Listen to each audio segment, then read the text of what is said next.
Hello friends. आज मैं आपसे basic structures in English part 16 में इंग्लिश के कुछ और स्ट्रक्चर्स को दिखाने जा रहा हूँ। पहला structure, he is rather old. इससे मिलता जुलता एक और स्ट्रक्चर लें, ही इज रैदर ओल्डिस। इसमें ओल्ड है, ये ओल्डिस। ओल्ड का मतलब बूढ़ा और ओल्डिस का मतलब बूढ़ा जैसा। रैदर का अर्थ जो है ज्यादा भी होता है और रादर का अर्थ कुछ भी होता है, दोनों होता है। ही इज रैदर ओल्ड, वह ज्यादा बूढ़ा है या कुछ बूढ़ा है, दोनों अर्थ हो जाएगा। और इस दूसरे सेंटेंस में ही इज रैदर ओल्डिस, वह कुछ बूढ़ा सा है, ये होगा। इसका जनरल अर्थ एक दिया गया है यहाँ पे, वह बूढ़ा सा है या वह बूढ़ा है। नेक्स्ट, इसी तरीके का एक और स्ट्रक्चर ले, his house is rather big या his house is rather biggest।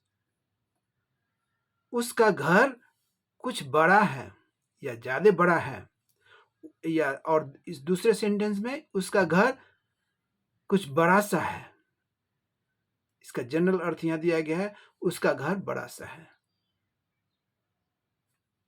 Next, there is just a lean hope. Lean hope का मतलब क्या हो गया? There is just a lean hope मतलब पतली आशा, हल्की आशा, थोड़ी आशा। There is just a lean hope for his survival. Survival मान बचना। इसकी हिंदी क्या हो जाएगी? उसके बचने की एक पतली सी या हल्की सी उम्मीद है। Next, slowly the crowd, crowd माने भीड़, थिन्ड आउट पतली हो गई, कम हो गई। तो इसकी हिंदी क्या हो जाएगी? धीरे धीरे, स्लोली, धीरे धीरे भीड़ घटती गई या पतली हो गई। Next,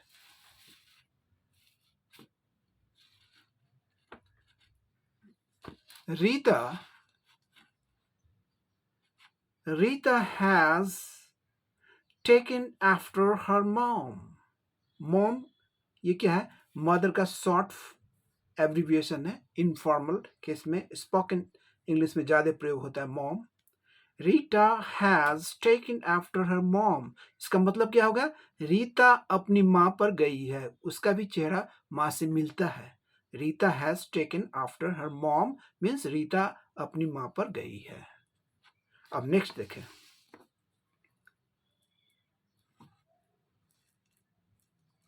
she is rather tall for her as.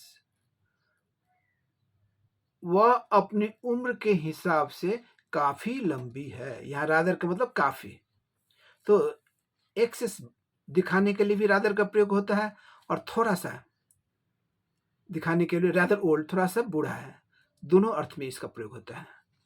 और एक और अर्थ है इसका रादर का, मतलब he is not poor rather he is rich. बल्कि रादर का एक और अर्थ है बल्कि, बल्कि वो धनी है, उस सेंस में भी होता है। तो यहाँ क्या है? He is rather tall for her age, वह अपनी उम्र के हिसाब से काफी लंबी है। ये रादर टॉल मतलब ज्यादा लंबी हो गया, अपनी उम्र के हिसाब से ज्यादा लंबी है। उम्र कम है लेकिन लंबाई ज्यादा हो गया। Next, what do you think of your self. तुम अपने आप को क्या समझते हो? What do you think of your self, तुम अपने आप को क्या समझते हो? Next, what is his worth. Worth माने औकात, value. What is his worth in front of you, तुम्हारे सामने उसकी क्या औकात है। इन फ्रंट ऑफ मतलब सामने में, यू तुम्हारे सामने। व्हाट इज हिज वर्थ, उसकी क्या औकात है, उसकी क्या वैल्यू है। वर्थ क्या उसका मूल्य है। Next, there is no fan of domestic hen. ये एक प्रोवर्बियल एक्सप्रेशन वास्तव में, इसका अर्थ होता है घर की मुर्गी दाल बराबर, मतलब घर का चीज का कोई वैल्यू नहीं है। इसी को कहा गया है there is no fan of domestic hen, घर की मुर्गी दाल बराबर। घर की अच्छे से ऐसे चीज का कोई खास वैल्यू नहीं है।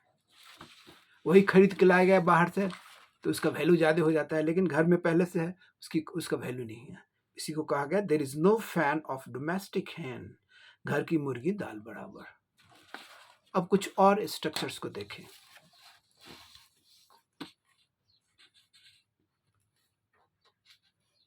ही लोन्ड, लोन से वर्ब के, ये लोन जो है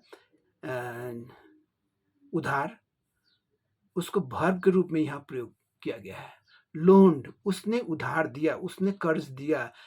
हिज फ्रेंड सम मनी, वह अपने दोस्त को कुछ पैसे उधार दिया, है ना।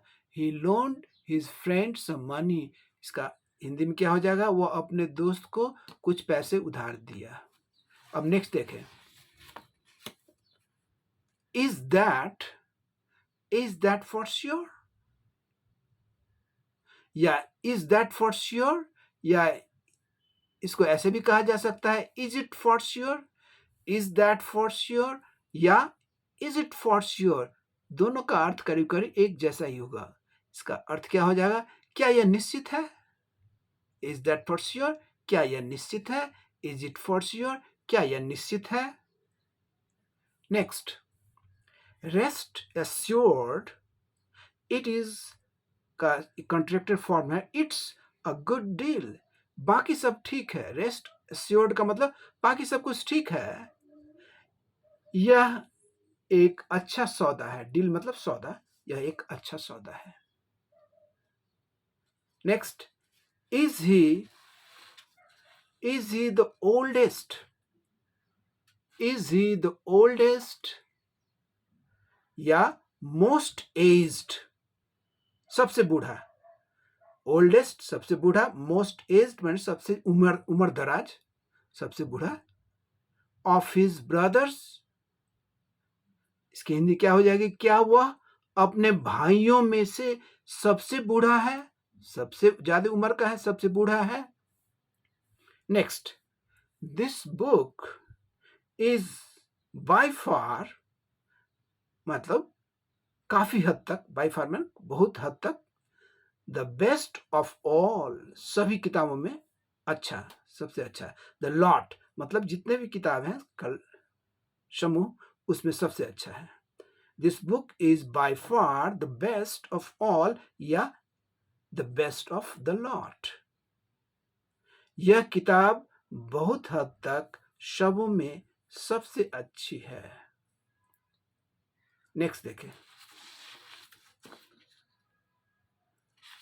She has a pretty little bungalow. She has a pretty little bungalow. इसकी हिंदी क्या हो जाएगी, उसका एक छोटा सा, a pretty little का मतलब एक प्यारा सा छोटा सा, या उसके पास एक छोटा सा बंगला है। बंगलो मीन्स बंगला है। अब एक लास्ट स्ट्रक्चर को देखें, he is taking an eye test at the eye doctors, ये डॉक्टर के बाद एपोस्ट्रोफी का मतलब क्या हो जाता है, डॉक्टर के क्लिनिक पर, या डॉक्टर्स, इस पर क्लिनिक लिखने की जरूरत नहीं, एपोस्ट्रोफी से ही पता चलता है कि ये डॉक्टर का क्लिनिक है। तो इसकी हिंदी क्या हो जाएगी, वह आंख के डॉक्टर के पास या आंख के डॉक्टर के क्लिनिक में आंख जचवा रहा है। टेकिंग एन आई टेस्ट का मतलब क्या हो गया, आंख जचवा रहा है ना। Taking an eye test means आंख जचवा रहा है। कहाँ जचवा रहा है, एट द आई डॉक्टर्स, मतलब आई के डॉक्टर, आंख के डॉक्टर के पास, मतलब आई के डॉक्टर, आंख के डॉक्टर के क्लिनिक में अपना आंख जचवा रहा है। Thank you so much. See you in the next video.